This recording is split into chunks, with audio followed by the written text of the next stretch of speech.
Goods and service tax यानी GST, आज इसकी सारे देश में चर्चा है क्योंकि इससे संबंधित एक विधेयक संसद में पारित हो चुका है और कहा यह जा रहा है कि स्वतंत्रता प्राप्ति के बाद से ये सबसे बड़ा टैक्स रिफॉर्म है और ये टैक्स रिफॉर्म की दिशा में मील का पत्थर साबित होगा। इसके बहुत ही सुखद दूरगामी परिणाम होंगे। देश की अर्थव्यवस्था तेजी से आगे बढ़ेगी, जन सामान्य को भी इसमें लाभ होगा क्योंकि टैक्स का भार उस पर कम होगा। एक देश, एक कर, एक बाजार, बहुत सारे सवाल हम सभी के जहन में हैं और इन्हीं सवालों का जवाब जानने के लिए आज हमारे बीच में है डॉक्टर हसमुख अढ़िया, जो कि राजस्व सचिव हैं भारत सरकार में। तो आइए हम उनसे बात करते हैं। बहुत बहुत स्वागत है आपका डॉक्टर अढ़िया आज के इस कार्यक्रम में।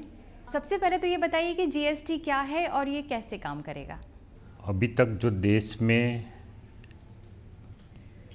वस्तुओं के ऊपर, चीज़ों के ऊपर और जो सर्विसेज है, सेवाओं के ऊपर अलग अलग प्रकार के टैक्स लगे हुए थे, वो इतने ज़्यादा टैक्स हो गए हैं कि पता ही नहीं चल रहा है कि कौन सा टैक्स कहाँ पर लगा हुआ है।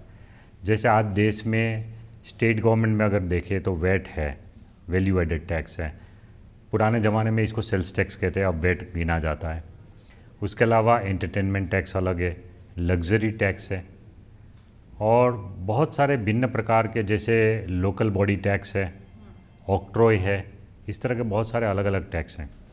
उसी तरह से केंद्र सरकार में भी हमारे यहाँ एक टैक्स है एक्साइज ड्यूटी, जो कि किसी माल जब प्रोड्यूस होता है और फैक्ट्री से बाहर निकलता है तब लगता है। उसके अलावा हमारे यहाँ है सर्विस टैक्स, जो कि सर्विसेज के ऊपर लगता है। फिर there is a countervailing duty, then there is an additional excise duty. There are different kinds of taxes on goods and services. तो ये सब टैक्सेस जो अलग अलग प्रकार से स्टेट और सेंटर लगाती है, उसको इकट्ठा करके एक ही टैक्स हर चीज़ और हर सेवा के ऊपर लगाने का ये प्रयत्न है जीएसटी के नाम पे। सो जीएसटी ये एक ऐसा सिंगल यूनिफॉर्म टैक्स है जो कि स्टेट और सेंटर एक साथ लगाएगी और जिसके अंदर बहुत सारे छोटे छोटे जो टैक्सेस है, जो मैंने आपको नाम दिया, वो सब टैक्सेस इसके अंदर मर्ज हो जाएंगे। कुछ टैक्सेस इसके बाहर रहेंगे जो स्पेसिफिकली हमने बताया है, जैसे कि इलेक्ट्रिसिटी ड्यूटी इसमें नहीं मर्ज होगा। उसी तरह से जो स्टैम्प ड्यूटी, जो कि रजिस्ट्रेशन ऑफ प्रॉपर्टी के ऊपर होता है, वो इसमें नहीं शामिल होगा। लेकिन इसको छोड़ के बाकी सब टैक्सेस जो है इसमें मर्ज हो जाएंगे। ये बताइए कि सीजीएसटी और एसजीएसटी और आईजीएसटी, ये तीनों में क्या फ़र्क है और क्या एक आदमी को तीनों भरना पड़ेगा और इसके अलग अलग एक्ट्स क्यों हैं? सीजीएसटी नाम अलग है क्योंकि सेंट्रल गवर्नमेंट को वो पैसा जाएगा, इसीलिए उसको सीजीएसटी बोलते हैं। Central GST is called CGST. दूसरा है एसजीएसटी, उसका मतलब है स्टेट जीएसटी। टैक्स एक ही है, जीएसटी आपको एक ही भरना पड़ेगा, लेकिन वो एक टैक्स, जैसे कोई भी बिल आपका होता है, जैसे आप गए और आपने जूते खरीदे, तो जूते खरीदने के ऊपर जो भी मान लो उसके ऊपर 12% जीएसटी लग रहा है, तो आपको तो 12% ही भरना है, लेकिन उसका एक पोर्शन एसजीएसटी में जाएगा, एक पोर्शन सीजीएसटी में जाएगा। तो 6% can go to central government, 6% can go to state government. और आपने तो एक जीएसटी पे किया 12% का, लेकिन उसका विभाजन करने के लिए नाम अलग दिए हुए एसजीएसटी एंड सीजीएसटी।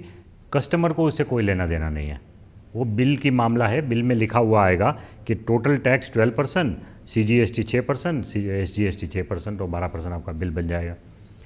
जो आईजीएसटी है वो इंटर स्टेट जीएसटी है। जब कोई गुड्स की मूवमेंट एक स्टेट से दूसरे स्टेट में होगी तब जाके आपको एसजीएसटी सीजीएसटी नहीं भरना है, बट ये दोनों का कॉम्बिनेशन जितना है उतना आपको आईजीएसटी भरना है। तो जैसे एक स्टेट में से माल दूसरे स्टेट में गया तो वो आईजीएसटी भर के ही जा सकता है माल वो, and that IGST will be equivalent to CGST plus SGST. वो दोनों मिलके जो टैक्स बनेगा उतना ही आईजीएसटी होगा। वो नाम के वास्ते उसको अलग कहते हैं, वो अलग इसलिए कहते हैं आईजीएसटी उसको कि वो फाइनल टैक्स नहीं है। आईजीएसटी एक इंटरिम टैक्स है। आईजीएसटी का उपयोग जो आगे वाला व्यापारी है, जैसे एक व्यापारी ने गुजरात से माल महाराष्ट्र में भेजा, तो महाराष्ट्र में जो माल गया वो दूसरे व्यापारी ने खरीदा, तो उसके ऊपर उसने आईजीएसटी भर के, गुजरात में आईजीएसटी भर के फिर वो महाराष्ट्र को भेजा। अब महाराष्ट्र में अगर वो माल बेचा जाएगा तो उसके ऊपर वो व्यापारी को एसजीएसटी एंड सीजीएसटी दोनों भरना पड़ेगा। तो वो भरने के लिए जो IGST उसने पे किया है गुजरात में, उसकी जो क्रेडिट मिलेगी वो उसको मिल जाएगी। उसकी जो भी टैक्स की लायबिलिटी महाराष्ट्र में होगी, उसमें से जो टैक्स वो भर चुके हैं IGST के रूप में, वो उसमें से सेट ऑफ मिल जाएगा। विच मीन्स कि IGST फाइनल टैक्स नहीं है। IGST सिर्फ बीच का टैक्स है, जो कि अल्टीमेटली कंज्यूमर के ऊपर नहीं जाएगा, वो बीच की अरेंजमेंट है। फाइनली कंज्यूमर के ऊपर जब बिल बनेगा तो उसमें IGST का नाम आएगा ही नहीं, उसमें तो वही लगेगा CGST 6% या SGST 6% या CGST 9%, SGST 9%, 18% या जो भी रेट डिसाइड करे सरकार। तो उस तरह से वो CGST SGST का डिवीज़न है और IGST तो इंटरिम टैक्स है। तो GST के अंतर्गत वस्तुओं और सेवाओं के जो क्रेडिट है उसका क्रॉस यूटिलाइजेशन हो सकता है क्या? यस, वहीं उसका फ़ायदा है। जो GST का मेन फ़ायदा ये, आज क्रॉस यूटिलाइजेशन नहीं हो रहा है। आज की जो टैक्स सिस्टम है, जैसे किसी एक माल का उत्पादन हुआ, उसके ऊपर हमने एक्साइज ड्यूटी लगा दी। अब वो एक्साइज ड्यूटी भरने के बावजूद वो माल जब किसी स्टेट में जाके बेचा जाएगा तो उस स्टेट का VAT लगता है, वेट लगता है, और वो वेट जब भरने जाएंगे तब एक्साइज ड्यूटी की क्रेडिट नहीं मिल रही है उसको, वो इनपुट टैक्स क्रेडिट नहीं मिल रही है एक्साइज ड्यूटी, क्योंकि एक्साइज ड्यूटी सेंट्रल गवर्नमेंट का स्टेट टैक्स है और वेट जो है वो स्टेट गवर्नमेंट का है। सो दोनों का जो क्रॉस यूटिलाइजेशन नहीं हो रहा है, उसी प्रॉब्लम को दूर करने के लिए GST नाम का एक सिंगल टैक्स बनाया जा रहा है कि अगर किसी एक ही माल के ऊपर आपने पहले वाले स्टेज में कोई भी टैक्स भरा है GST, तो उसके बाद दोबारा उसका जब रीसेल होगा तो उसके ऊपर उसकी इनपुट टैक्स क्रेडिट आपको मिलेगी और आपकी टोटल लायबिलिटी में घटावा होगा। बहुत बड़ी बड़ी बातें हम लोग कर रहे हैं, लेकिन मान लीजिए कि मैं एक छोटी कारोबारी हूँ, मेरा एक ब्यूटी पार्लर है और मैं 1 लाख रुपए महीना कमाती हूँ, या कोई मिस्त्री है, तो क्या उसे भी इन सब झंझट में पड़ना होगा, उसे भी ये सब टैक्स देना होगा? उसके बारे में आप कुछ बताइए, क्योंकि बहुत सारी बातें इस तरह की उठ रही हैं। देखिए, ऐसा है कि GST की लायबिलिटी ट्रेडर के ऊपर आती है, जो फाइनल रिटेल में जो माल बेचता है या जो डिपार्टमेंटल स्टोर में लोग माल बेचते हैं, जो फाइनल कंजम्पशन स्टेज पे आएगा और उससे पहले वाले लोगों ने जो भरा है उसका इनपुट टैक्स क्रेडिट मिल जाएगा। तो लेकिन इसमें जो छोटे कारोबारी वाले लोग हैं उनके लिए एक एग्जम्पशन लिमिट है। वो एग्जम्पशन लिमिट शायद 25 लाख तक फिक्स होगी। अभी स्टेट और सेंटर के बीच में इसके बारे में एक गहन चर्चा चल रही है कि कितना रखना चाहिए। तो मोर और लेस एक अंडरस्टैंडिंग हो गई है कि या 20 या 25 लाख तक की लिमिट होगी।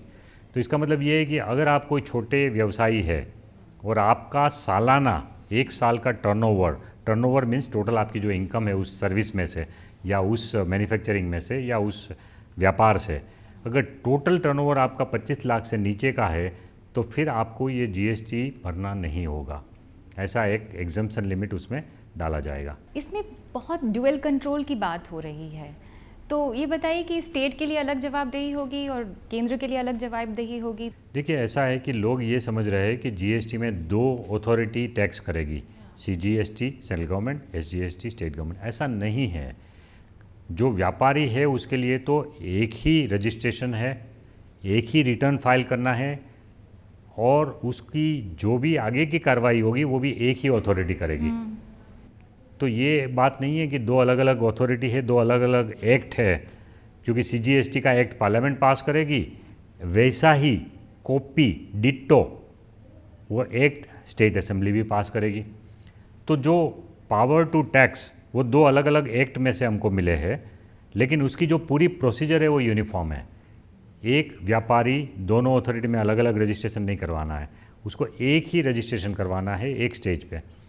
उसके बाद रिटर्न भी सिंगल फाइल करना है और रिटर्न फाइल करने के बाद वो कंप्यूटर विल डिसाइड कि CGST का पोर्शन क्या है, SGST का क्या है। उस तरह से सेंट्रल गवर्नमेंट को एक हिस्सा चला जाएगा जो पैसा उसने भरा और एक स्टेट गवर्नमेंट को चला जाएगा। तो व्यापारी के लिए ये कोई उलझन नहीं। फिर उसके बाद रिटर्न उसने फाइल किया, रिटर्न फाइल करने के बाद लोग ये समझते हैं कि फिर कल जाके राज्य के कॉमर्शियल टैक्स डिपार्टमेंट से भी नोटिस आ जाएगी और केंद्र के सर्विस टैक्स और एक्साइज डिपार्टमेंट वालों से भी आ जाएगी। ऐसा नहीं है। एक ही कोई अथॉरिटी को ये पावर दिया जाएगा कि एक व्यापारी के साथ वही एक अथॉरिटी उनके साथ डील करेगी। तो अगर आपको कोई नोटिस दी जाती है, अगर आपने रिटर्न में कोई गड़बड़ किया है, तो वो नोटिस देने का अधिकार या तो स्टेट गवर्नमेंट को दिया जाएगा या सेंट्रल को, दोनों को एक साथ ये अधिकार नहीं मिलेगा। सो आपके लिए तो सिंगल अथॉरिटी ही होगी, एज ए व्यवसायी के लिए, एक व्यापारी के लिए तो सिर्फ एक अथॉरिटी के साथ डील करने का होगा। आपने अभी रिटर्न की बात किया, तो सबसे पहले तो ये बताइए कि रजिस्ट्रेशन किसी व्यापारी को करना है वो कैसे करेगा, भुगतान करना है तो कैसे करेगा, और रिटर्न फाइल करना है तो इसकी थोड़ी सी प्रोसीजर आप समझाइए ज़रा। अभी देश में जिन लोगों ने वैट में रजिस्ट्रेशन ऑलरेडी लिया हुआ है और जिन्होंने सर्विस टैक्स का रजिस्ट्रेशन लिया हुआ है, एक्साइज का रजिस्ट्रेशन लिया हुआ है, उनको कोई नया रजिस्ट्रेशन लेने की ज़रूरत नहीं पड़ेगी। उनका जो डेटा है वो हमारे पास है ऑलरेडी, तो हम उनको ऑटोमेटिकली जीएसटी में माइग्रेट कर देंगे। वेट का जिस जिस स्टेट में रजिस्ट्रेशन उनका हुआ है वो सब, जैसे किसी एक स्टेट में लोगों ने अपना वेट रजिस्ट्रेशन लिया है तो उनको फिर से दोबारा रजिस्ट्रेशन की प्रोसीजर नहीं करनी है, बिकॉज जीएसटी आ रहा है। उनका पूरा डेटा हमारे पास आ जाएगा कंप्यूटर में, जीएसटी में। वो डेटा जब माइग्रेट हो जाएगा तो उसके बाद एक शायद उनको ईमेल जाएगी या तो उनको एक पत्र जाएगा कि कुछ कुछ उनके जो डेटा है वो मिसिंग है उसमें, क्योंकि हर स्टेट में अलग अलग इन्फॉर्मेशन अवेलेबल है। अब हमको तो यूनिफॉर्म डेटाबेस बनाना है, तो ये संभव है कि एक पत्र उनको पहुंचेगा या ईमेल पहुंचेगी कि भाई आपको इतनी एडिशनल इन्फॉर्मेशन हमको देनी होगी आपका रजिस्ट्रेशन चालू रखने के लिए। उसके लिए एक अवधि दी जाएगी, एक समय दिया जाएगा, और वो बेसिक इन्फॉर्मेशन 2-3 चीज़ें जो है वो उनसे मांग ली जाएगी, और वो जब पत्र आए तो वो ऑनलाइन वो इन्फॉर्मेशन दे पाएंगे। उसके लिए उनको कोई ऑफिस में जाने की ज़रूरत नहीं है, पूरी रजिस्ट्रेशन की प्रक्रिया ऑनलाइन है। जो पुराने हैं उनका ऑनलाइन डेटा ऑटोमेटिक आ जाएगा और उनको एक नंबर दिया जाएगा, पासवर्ड दिया जाएगा। वो नंबर और पासवर्ड से वो अपना वेबसाइट का अपना अकाउंट खोलेंगे, अपनी सब डिटेल देख पाएंगे। उसमें एड्रेस चेंज करना है, उसमें व्यापार का प्रकार चेंज करना है, पार्टनर्स का नाम चेंज करना है, तो वो सब चीज़ ऑनलाइन कर सकते हैं, अपने आप चेंज कर सकते हैं अपने लॉगिन और पासवर्ड डाल के। वो करने के बाद उनका डेटा ठीक हो जाएगा। और जो नए वाले हैं जो कि बिल्कुल नए तरीके से अपना बिज़नेस शुरू पहली बार कर रहा है, जो अभी तक वेट में रजिस्टर्ड नहीं है, सर्विस टैक्स में भी नहीं है, एक्साइज में भी नहीं है, तो उन लोगों को अलग से रजिस्ट्रेशन ऑनलाइन करना पड़ेगा। सिंपल रजिस्ट्रेशन है। वो रजिस्ट्रेशन ऑनलाइन करने के बाद 3 दिन में अगर उनको कोई ऑब्जेक्शन नहीं आता है डिपार्टमेंट की तरफ से, तो ऑटोमेटिक मान लिया जाएगा कि उनका रजिस्ट्रेशन हो चुका है और उनको एक नंबर मिल जाएगा 3 दिन में। इस तरह का एक सिंपल रजिस्ट्रेशन प्रोसीजर है। रजिस्ट्रेशन करने के बाद आपका जो पूरे महीने का जो कारोबार है, मान लो अप्रैल महीना शुरू हुआ, तो अप्रैल महीने में आपने जितने ट्रांजैक्शन किए हैं उसके ऊपर आपने जो टैक्स कलेक्ट किया लोगों से, वो टैक्स कलेक्ट करने के बाद आपको उस महीना पूरा होने के बाद नेक्स्ट मंथ में एक तारीख निश्चित होगी, शायद 20 तारीख या ऐसा कुछ, तो 20 तारीख तक में आपको वो पैसा सरकारी ट्रेजरी में जमा करा देना है। और साथ साथ आपको एक रिटर्न जो कि आपने किस किस को माल सप्लाई किया, वो रिटर्न आपको भरना पड़ेगा 10 तारीख तक महीने की, और वो सब रिटर्न फाइल करना है, आपको ऑनलाइन करना है। लेकिन मैंने जैसे पहले समझाया कि छोटे कारोबारी तो इसमें से आउट ही है, इसलिए छोटे लोगों को चिंता करने की ज़रूरत नहीं है। 25 लाख से ऊपर वाले अगर कारोबारी होंगे तो उनको ये कंप्यूटर में करना भी बहुत आसान है। उसके लिए अलग अलग प्रोग्राम भी अकाउंटिंग के मिल रहे हैं, बाहर सॉफ्टवेयर मिल रहे हैं जो कि वो उसमें रिकॉर्ड रखेगा अपने ट्रांजैक्शन की, और वो सब ट्रांजैक्शन ऑटोमेटिकली एक दिन में स्विच दबाने से कंप्यूटर में अपलोड हो जाएंगे सब ट्रांजैक्शन। तो इस तरह से रिटर्न बनना है सप्लाईज़ का, कि आपने किस किस को सप्लाई किया उसका करना है। जो दूसरे लोगों ने सप्लाई के ट्रांजैक्शन इनपुट किया है उसके आधार पे आपका अपना परचेस के ट्रांजैक्शन ऑटोमेटिक आपके अकाउंट में आ जाएगा, और फिर वो आपको अलग से करने की ज़रूरत नहीं पड़ेगी 15 तारीख तक। फिर ये सप्लाई एंड परचेस दोनों के आधार पे आपका एक रिटर्न बन जाएगा, वो भी ऑटोमेटिक हो जाएगा 20 तारीख तक। तो 20 तारीख तक कंप्यूटर में ही आपका रिटर्न तैयार हो जाएगा, और उसमें अगर आप देख सकते हैं कि मेरे रिटर्न में कोई चीज़ छूट तो नहीं गई ना, छूट गई है कोई परचेज या सेल का ट्रांजैक्शन, तो 20 तारीख तक आप उसको ठीक कर सकते हैं, उसके बाद उसको आप आगे बढ़ा सकते हैं।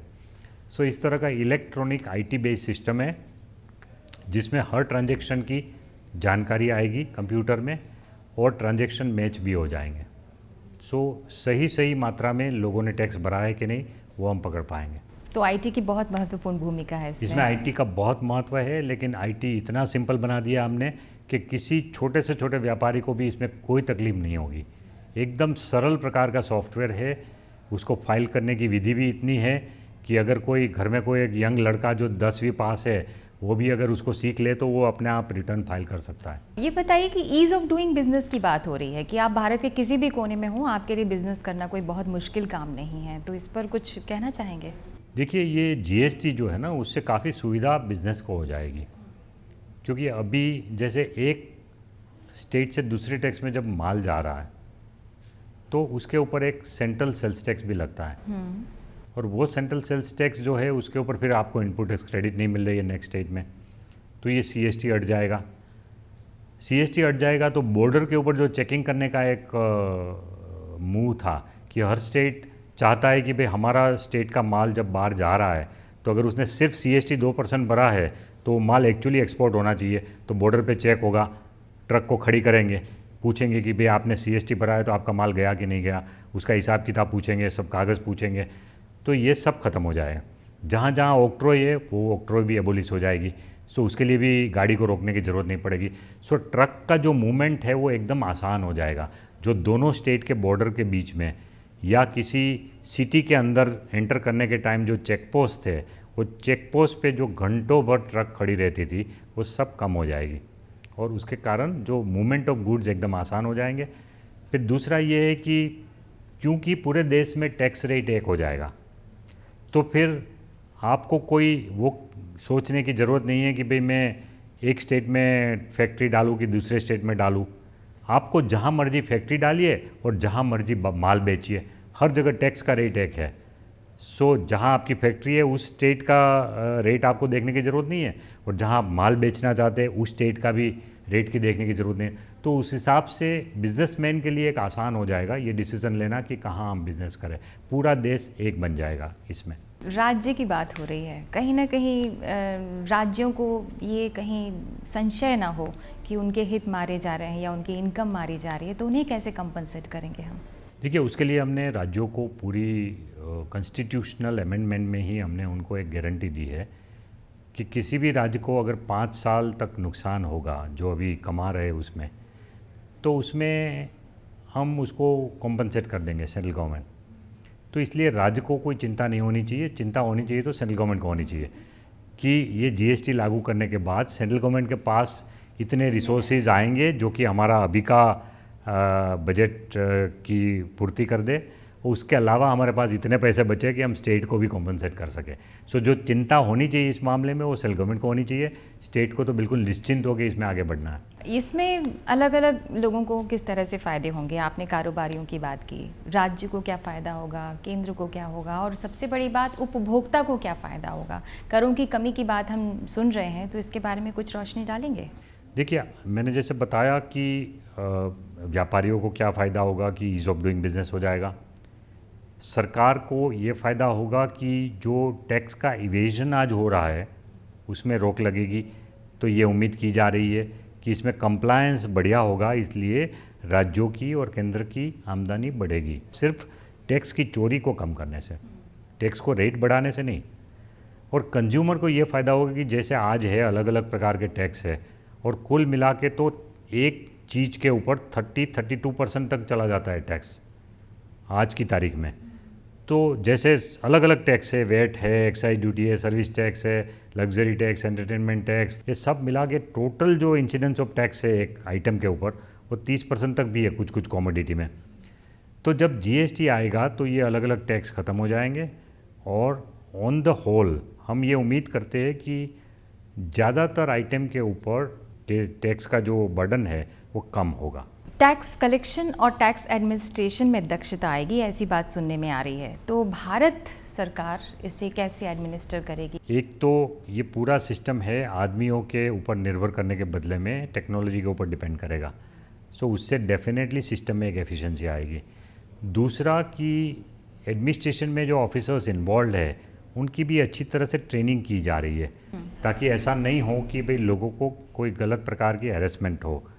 इसके सब नियम कानून सब अलग होंगे, तो हम स्टाफ की भी ट्रेनिंग कर रहे हैं और लोगों को समझाने के भी मॉड्यूल हमने बनाए हैं कि लोगों को प्रशासित करने के लिए भी कुछ ट्रेनिंग मॉड्यूल हम बनाएंगे, यूट्यूब में डालेंगे, सोशल मीडिया में डालेंगे, छोटे छोटे क्लिप्स डालेंगे, और जहाँ जहाँ संभव होगा हमारे ऑफिसर्स हर सिटी में टाउन हॉल में मीटिंग करेंगे, व्यापारियों को समझाएंगे। इसके लिए भी हमने एक व्यापक अभियान का भी एक प्रबंध इसमें किया है, जो कि दिसंबर के बाद बहुत ज़ोर से शुरू होगा, लोगों को समझाने का जो प्रबंध है।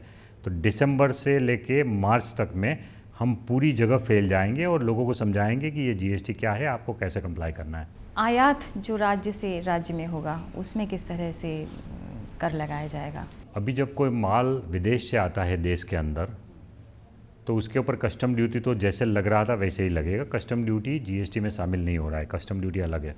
बट कस्टम ड्यूटी के अलावा वहाँ हम लोग एक छोटा सा पोर्शन लगा रहे थे सीवीडी, जो एक्साइज ड्यूटी के बदले में लगाते हैं। जैसे मैं जूते अगर बाहर से लाता हूँ, इंपोर्ट करता हूँ, और जूते के ऊपर अगर देश में एक्साइज ड्यूटी 12% है, तो जो विदेश से माल आता है उसके ऊपर काउंटर वेलिंग ड्यूटी 12% की लगेगी, which is to compensate for the excise duty.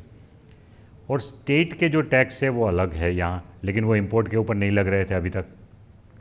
कुछ केस में हम एक एसएडी के नाम पे, स्पेशल एडिशनल ड्यूटी के नाम पे, स्टेट टैक्सेस के बदले में 4% ले रहे थे कुछ केस में, लेकिन पूरी तरह से स्टेट का वेट जो है वो इंपोर्ट के ऊपर नहीं लग रहा था। अब जब कोई माल आयात होगा तो उसके ऊपर आईजीएसटी लग जाएगा, जो भी आईजीएसटी का रेट होगा उस आइटम का। सो आईजीएसटी का रेट भी आइटम वाइज अलग अलग होगा। कोई आइटम पे 18% होगा, कोई पे 12% हो सकता है, कोई पे 24%, या जो भी उसका रेट है, जो रेट डिसाइड होगा वो जीएसटी काउंसिल जो डिसाइड करेगी, तो वो रेट के हिसाब से आईजीएसटी लग जाएगा। और वो आईजीएसटी लगने के बाद, वो इंपोर्ट होने के बाद, वो जब भी देश में बेचा जाएगा तो उसके ऊपर जो सीजीएसटी और एसजीएसटी की लायबिलिटी आएगी, उसमें से जो विदेश से माल आया तब आईजीएसटी जो लिया उसका इनपुट टैक्स क्रेडिट मिल जाएगा। तो एक तरह से एक सिंगल चेन बन जाएगी और उसमें डबल टैक्सेशन नहीं होगा इंपोर्ट के ऊपर। सो उस तरह से इसमें एक सुविधा हो जाएगी। आगे का क्या रोड मैप है, क्योंकि एक बहुत आशाओं के साथ, उम्मीदों के साथ हम इसकी ओर देख रहे हैं। ये तो सही बात है कि कहा जा रहा है कि भारतीय अर्थव्यवस्था तेज़ी से आगे बढ़ेगी, लेकिन अगर रोड मैप के बारे में कहें तो आप क्या कहना चाहेंगे? हम जानते हैं कि कौन कौन से एरिया में हमको काम करना होगा, उसका एक पूरा एक्शन प्लान बना हुआ है, और वो एक्शन प्लान के हिसाब से सब कुछ अभी तक तो ठीक ही चल रहा है। हमने अपने एक्शन प्लान में 30 दिन का टाइम रखा था स्टेट को रेटिफाई करने के लिए, कि भाई लोकसभा ने 8 अगस्त को पास किया, तो 8 सितंबर तक हमको कम से कम 16 स्टेट का मिल जाना चाहिए रेटिफिकेशन। और उसमें ऑलरेडी 15 स्टेट का आ गया है, एक और स्टेट का 2 सितंबर को हो जाएगा। तो उसमें हम लोग 5 दिन जल्दी चल रहे हैं, 6 दिन जल्दी चल रहे हैं। सो अभी तक तो टाइम टेबल ठीक चल रहा है। हमको जीएसटी काउंसिल की रचना करना है, उसके लिए 1 हफ्ता रखा है, वो हो जाएगा। उसके बाद जीएसटी काउंसिल में जो डिस्कशन करना है उसके लिए हमने 2 महीना रखा है। वो 2 महीने का टाइम भी वी होप कि डिस्कशन में राज्यों के साथ अच्छे से हमारे सब मसले निपट जाए 2 महीने में। थोड़ा सा ओवर टाइम काम करना पड़ेगा स्टेट और सेंटर को मिलके, लेकिन 2 महीने में अगर सब मसले निपट गए तो उसके बाद हम लोग फिर पार्लियामेंट में अपना बिल पास करेंगे, सीजीएसटी का, एसजीएसटी का स्टेट गवर्नमेंट पास करेगी, और फिर आईजीएसटी का एक्ट भी सेंट्रल गवर्नमेंट पास करेगी। और ये तीनों एक्ट पास करने के बाद वी आर रेडी। उसके बाद आईटी सिस्टम साइमल्टेनियसली चल रही है, ट्रेनिंग ऑफ ऑफिसर्स का काम साइमल्टेनियसली चल रहा है, करीब 60,000 ऑफिसर्स को ट्रेन करने का काम चल रहा है। और वो सब साइमल्टेनियसली करने के बाद by February we hope to be ready completely. साथ साथ बिजनेसमैन को भी हम अपील कर रहे हैं कि भाई आप भी अपना तैयारी कीजिए, उनका जो ईआरपी सिस्टम है, आईटी सिस्टम है, उसको जीएसटी के लिए तैयार करिए। इस तरह का हम व्यापारियों को भी विनंती अब से कर रहे हैं, जो बड़े बड़े उद्योग गृह है उनको। और वी होप कि वो लोग भी अपनी टाइम टेबल बना के ये जीएसटी के लिए मार्च एंड तक तैयार हो जाए। तो हमारी तो ये उम्मीद है कि देश में इतना बड़ा सुधार कि जिसके लिए देश ने 10 साल तक राह देखा है, अब उसमें और कोई विलम्ब नहीं हो। तो केंद्र सरकार की तरफ से हमारी पूरी तैयारी है, हम कमिटेड है इस मामले में कि भाई जितना जल्दी हो सके जीएसटी को लगाना है। एक जो आखिरी सवाल एक लेमैन की हैसियत से मेरे दिमाग में आ रहा है कि जन जागरूकता कैसे फैलाएंगे? मान लीजिए किसी को कोई इस बारे में कोई शक है या उसके कन्फ्यूजन है, तो ये सब चीज़ें आप जन जागरूकता कैसे फैलाएंगे? लोगों तक कैसे पहुंचेंगे कि हम ये हैं, हम ये कर रहे हैं और आपको ऐसा नहीं करना है, कोई कन्फ्यूजन की ज़रूरत नहीं है? देखिए, इसके लिए हम आईटी के मॉड्यूल्स बनाएंगे, छोटे छोटे मॉड्यूल, जिसमें क्वेश्चन आंसर के रूप में ये सब क्वेश्चन के जवाब होंगे। सो अगर कोई भी आदमी इंटरनेट सर्च करेगा तो भी उस पर मिल जाएगा। उसके अलावा आईटी में मान लो वो नहीं पहुंच पाता है, तो हर जगह पे हम लोग मीटिंग करेंगे, छोटी छोटी मीटिंग भी छोटे छोटे शहरों में। फिर न्यूज़पेपर एडवर्टाइजमेंट के द्वारा भी हम इसका प्रचार करेंगे। और उसके अलावा हम एक कॉल सेंटर बनाएंगे स्टेट लेवल पे और सेंट्रल लेवल पे भी।